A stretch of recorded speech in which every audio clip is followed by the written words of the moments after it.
What are shells, subshells, and orbitals?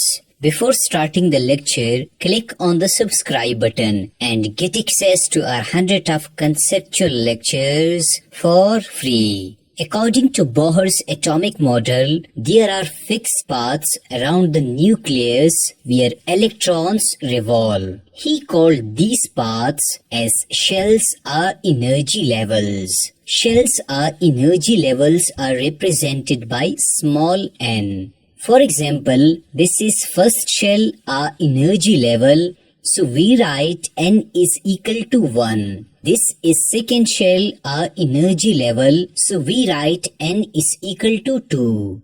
This is the third shell, so we write n is equal to 3. This is the fourth shell, so we write n is equal to 4. Also remember that first shell is known as a K shell, second shell is known as a L shell, third shell is known as a M shell, and fourth shell is known as a N shell.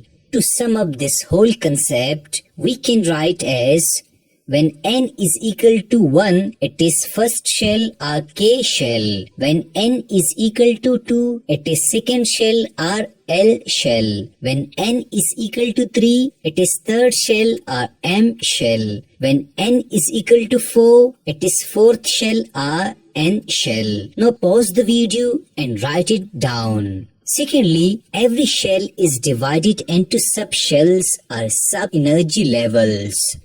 Subshells are denoted by SPD and F. So K, L, M and N are main shells, while SPDF are subshells within main shells. The first or K shell has only one subshell, S. The second or L shell has two subshells, S and P. The third or M shell has three subshells, SP and D. While the fourth or N shell has four subshells, SPDF. The most easy trick to remember the subshells is first shell has only one subshell, second shell has two subshells, third shell has three subshells, and fourth shell has four subshells.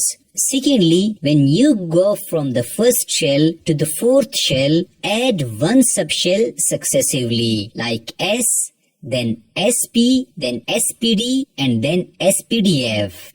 Now I write n is equal to 1. And we know that it is K shell, and K shell has only one subshell, I mean S. Here I write 1 with this S, because this S subshell belongs to first or K shell. Secondly, N is equal to 2. We know that it is L shell, and there are two subshells N8, S and P. I write 2 with this S and with this P, because this S and P belong to second shell. Thirdly, I write n is equal to 3. It is M shell, and we know that there are three subshells N8, S, P and D. I write 3 with S, P and D because they belong to third shell. Fourthly, I write n is equal to 4. It is N shell, and we know that it has four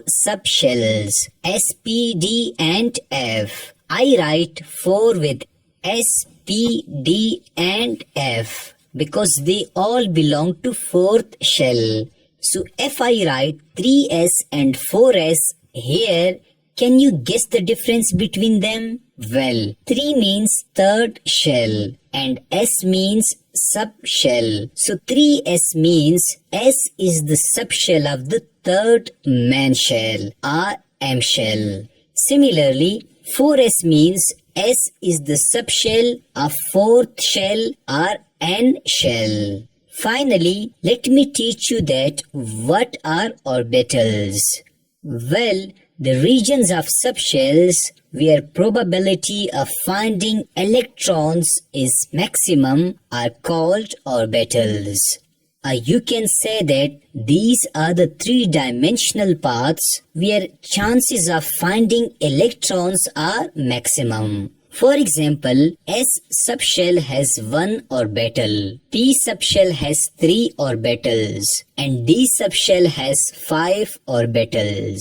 To summarize my lecture, we learned that there are different shells around the nucleus, like when N is equal to 1, it is K shell, and it has one subshell, 1s. When N is equal to 2, it is L shell and it has two subshells, 2s and 2p. When N is equal to 3, it is M shell and it has three subshells, 3s, 3p and 3d. When N is equal to 4, it is N shell and it has four subshells, 4s, 4p, 4d and 4f. This was all about shells, subshells and orbitals.